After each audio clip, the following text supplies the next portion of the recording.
अस्सलाम वालेकुम, मैं इमदाद सुमरो। आज मैं पाकिस्तान की सियासत पर नहीं बल्कि पड़ोसी देश की राजनीति के ऊपर आपके साथ कुछ चर्चा करना चाह रहा हूँ, क्योंकि वहाँ से एक बहुत बड़ी ख़बर आई है।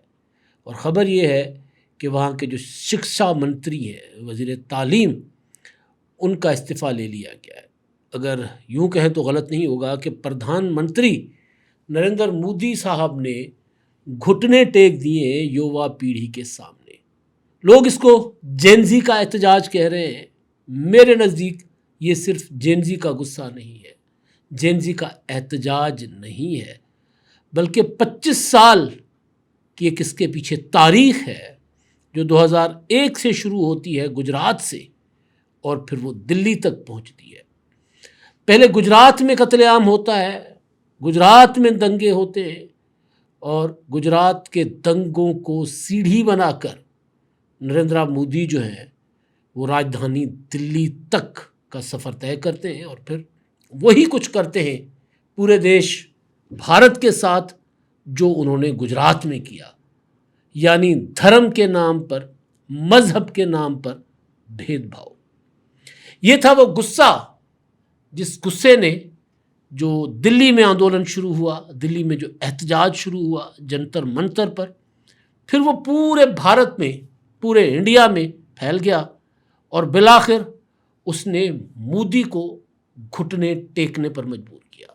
बाज़ औक़ात एक छोटा सा वाक़या जो होता है ना, वो वाक़या एक पूरे के पूरे समाज को जगा देता है और फिर ये होता है कि लोग उस नए वाक़े के पीछे अपना पुराना दुख भी लेकर पहुंच जाते हैं। जंतर मंतर पर क्या होता रहा, सीजेपी काकरोच जनता पार्टी का जो वजूद आप सबको पता है कि वो चीफ जस्टिस सूर्यकांत के एक रिमार्क्स के ऊपर हुआ था और जिसने देखते ही देखते चंद हफ्तों के अंदर अंदर इंडिया के तमाम नौजवानों को और इंडिया के तमाम पिसे हुए तबकात को, उन तबकात को जो हिंदुत्व का शिकार होते रहे, चाहे वो मुस्लिम हैं, चाहे वो सिख हैं, चाहे वो ईसाई हैं, चाहे वो दलित हैं या फिर वो लिबरल सेक्युलर हिंदू जो मोदी की पॉलिसियों के ख़िलाफ़ थे, वो सब के सब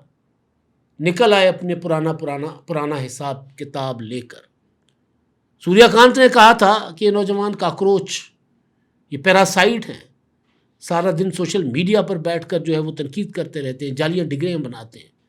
तो बाहर बैठे हुए किसी नौजवान अभिजीत दिपके ने पोस्ट रख दी इंस्टाग्राम पर कि अगर हम सब काकरोच इकट्ठे हो जाएं तो क्या होगा। और फिर तंजिया तौर पर जनता दल पार्टी की पैरोडी में उन्होंने काकरोच जनता पार्टी बना दी। इंडिया ने जो मोदी की जकड़बंद में था, जो मोदी के फाशिज्म का शिकार हो रहा था, जहां मुसलमानों को दरख्तों के साथ बांध कर मारा गया, जहां दलितों की आबादियों को आग लगाई गई, जहां तलवारें लेकर हिंदुत्व या मोदी के जो पुजारी हैं जिन्होंने मोदी को भगवान बना लिया, एक तबका वहां पर ऐसा भी है, उन्होंने वहां पर लोगों को मारना शुरू कर दिया, कब्जे करना शुरू कर दिए, एक पैरेलल स्टेट बना दी। तो जब ये नौजवान नीट NET वहाँ का जो मेडिकल के लिए इम्तहानात का है, जिस तरह हमारे पास MD कैट है, वो basically national eligibility and eligibility cum entrance test, जिसमें मेडिकल चाहे वो तिब में हो, चाहे वो एलोपैथिक में हो, चाहे होम्योपैथिक में हो, तमाम जो अपना है शोबाजात, उनके लिए एंट्रेंस एग्ज़ाम होते हैं।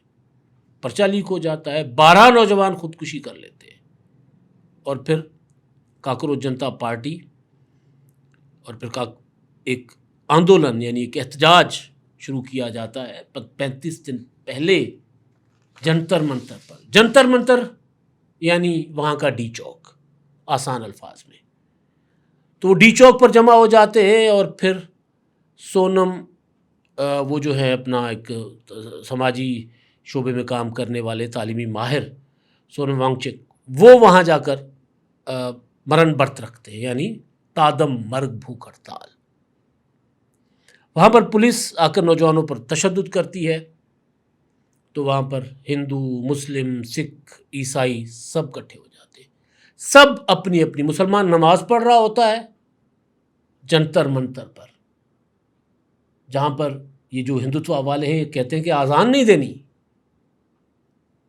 या मसाजिद वहाँ शहीद की जाती हैं, वहाँ पर वो नमाज पढ़ते हैं और एक पुजारी बैठकर उसको पक्खा झल रहे होते हैं।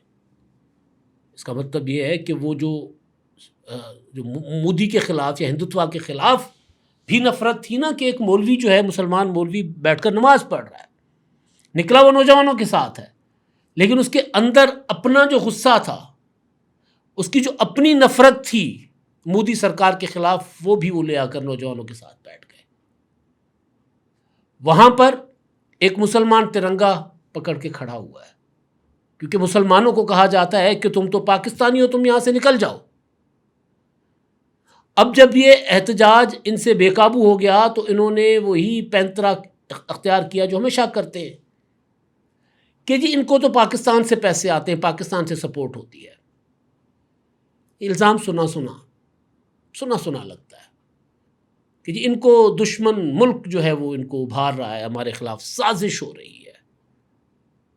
उसके जवाब में मैंने सुना कई नौजवानों को, क्योंकि इस वक्त सोशल मीडिया पर सबसे ज़्यादा जो ट्रेंडिंग पर चीज़ है वो ये है जंतर मंतर या इंडिया में जेएनजी का एहतजाज।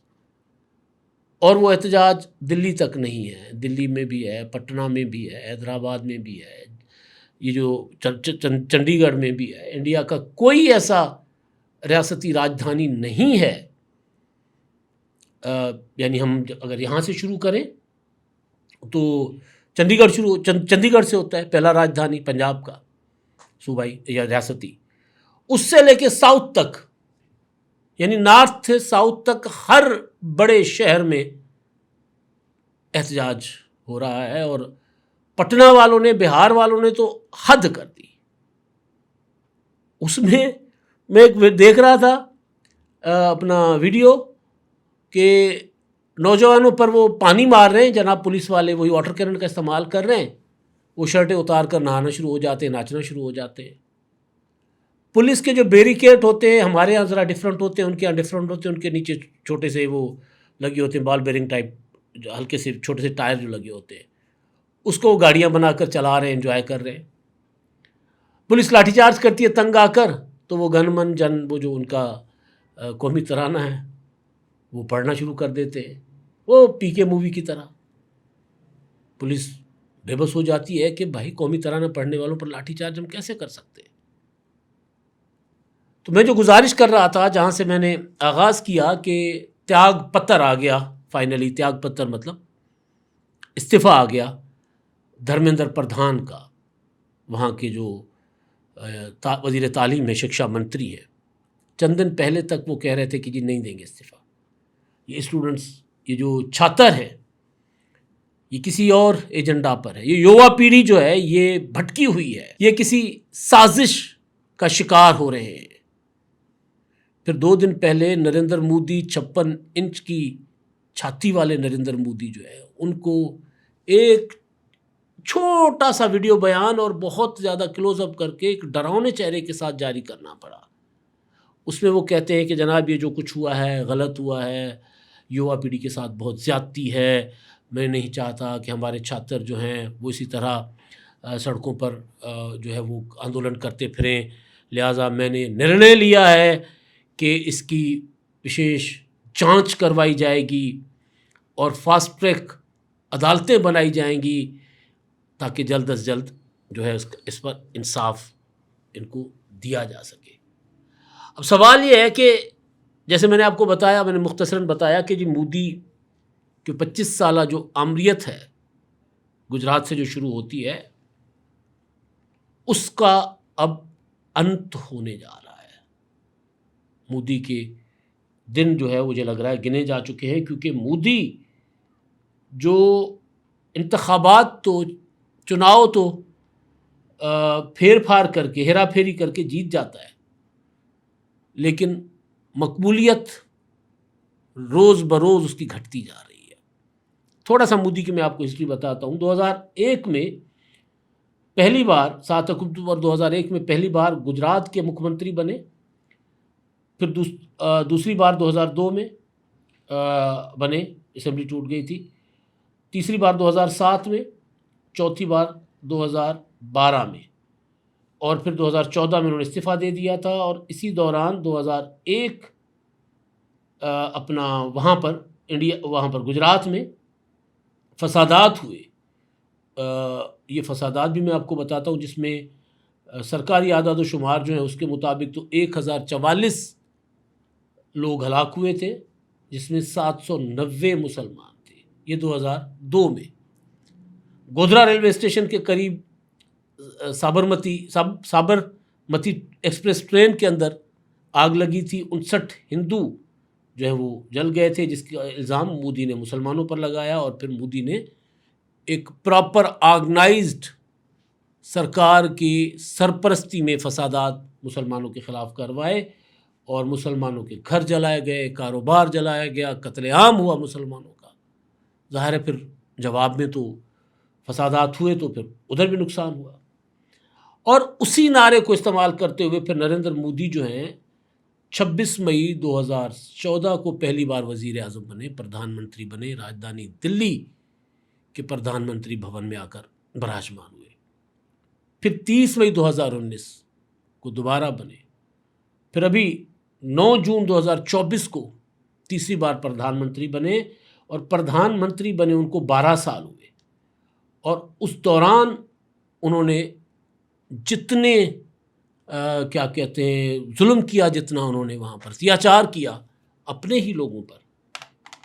और जिस तरह इंडिया का जो सेक्युलर आइन की हद तक तो इंडिया सेक्युलर मुल्क है, या जो गांधी का इंडिया था, मौलाना आज़ाद का इंडिया था, उसको मोदी ने एक फाशिस्ट इंडिया में बदलने की कोशिश की।